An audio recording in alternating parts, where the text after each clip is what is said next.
Hello everybody and welcome back to Black Country Diecast. Putting out a video today because I haven't put one out for a while and I need to keep up with the schedule. I've just had a very busy Christmas and my tripod for my phone has decided to break, so I'm having to do this with one hand, so I'm not sure how I'm going to film some of this, but we'll find a way. But today we're going for a restoration on this. Doesn't want to focus. There we go, and it's upside down. What a great start. American Ford station wagon, number 31. Nice in decent nick. We haven't got the glass, but the base is nice. The wheels are straight. Just need to fix this little bit here back onto there, which holds the base in. If I can't get it, I'll just use some super glue. But we're not going to go too crazy. I'm going to repaint it yellow, give it some details, front light, rear lights, and just getting it look a bit nicer. So let's get some paint stripper, get it in there, get that in, clean that up. It's got 50 years worth of dirt in there, and we'll just have to play it by ear as to how the hell I'm going to film this. Okay, so here's my trusty tub of paint stripper. In he goes. Should be able to get the base in as well.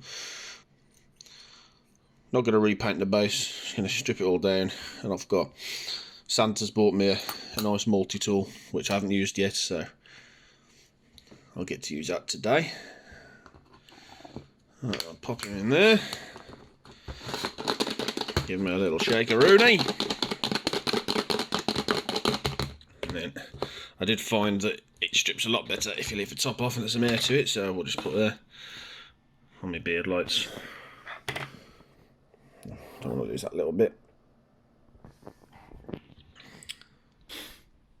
Okay, while that's stripping, here's what Santa bought me. I think it's a Von House multi-tool. Let's get that out. Instructions. Yeah. So there we go. Von House multi-tool. Variable speeds, all that jazz. And it also came with this. All your sanding discs, and see, this is what I'm saying, one-handed. I'm holding the phone, I can't undo it. But there's all sorts of engraving, sanding, and that's the one we want just there. That metal wheel, and that'll polish up the base nicely. But until then, we'll wait for that to strip off. Shouldn't take too long because the paint's older than God's dog. And we'll shine her up and we'll go from there. Okay, so the paint stripper's finally finished working. It's been nearly a week. With a combination of the paint stripper taking ages to strip and me being busy again, being back at work, it's just taken that long. So I'm going to try and take the rest of those paint off with that and the wire brush, see how it comes up, give it a bit of a polish, and then we'll be going straight onto a coat of the plastic coat yellow enamel. No undercoat for this one, like Matchbox never use undercoat, so I'm going to give it a whirl. Just yellow paint, a few details. Let's see, so let's see if we can get this. Oh god, see, no tripod, and it's impossible to work.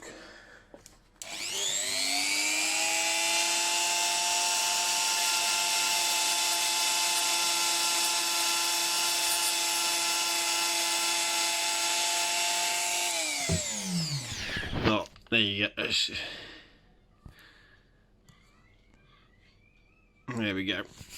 So it's obviously working, taking the paint off, but I can't do it one-handed, so I'm going to have to pause the video and come back when it's finally all polished up.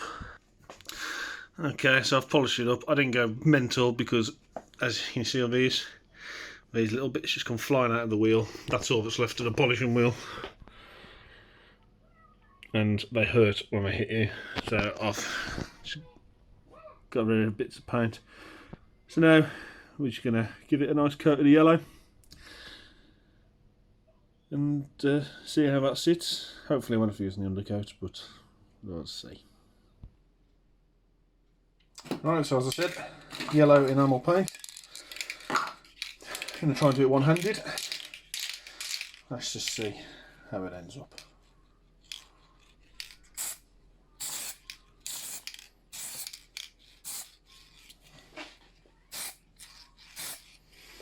Oh dear, that's not going.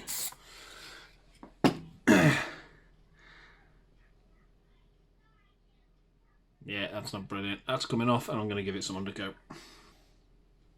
Okay, let's try again. For the old faithful surface primer. Hope it sits on top of that yellow paint that's left nicely. God. This isn't easy one-handed.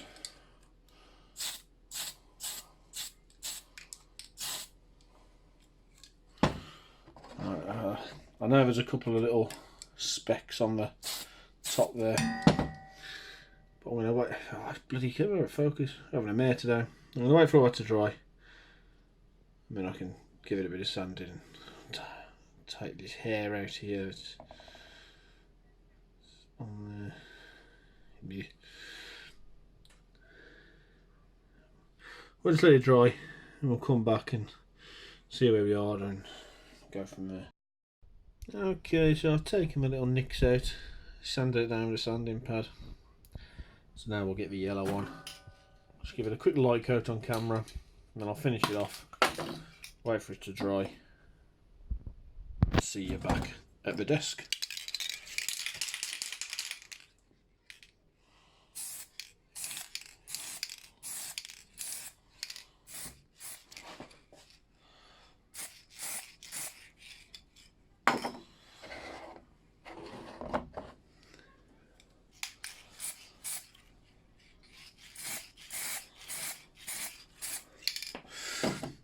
So we'll let that dry, see how it comes up. Give it a second coat and go from there. And then I'll see you back at the desk and put him back together. Right, so here he is after a couple of coats of yellow. Not gonna lie, not happy with it. Something about this yellow paint just doesn't cover very well. Had the same problem with a Nissan 200 I did. But I'm going to give it a few little details, stick it all back together, see what it looks like. It's going to put it down to a bad job, and hopefully the next one will be a bit better.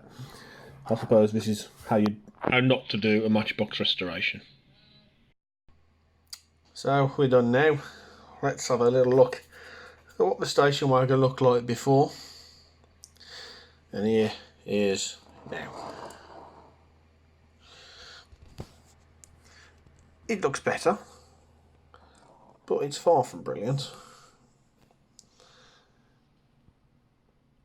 Giving the wheels a little bit of silver paint on the axles there just to brighten them up. The detail on the bonnet, the headlights, the door handles, and the rear lights. It's not my favourite one in the world, but it's not too bad. Hopefully, I should be taking delivery of my new tripod for my phone soon, so I'll have none of this having to do everything one-handed malarkey again. So, well, thanks for watching. Catch you next time, and ta-ra a bit.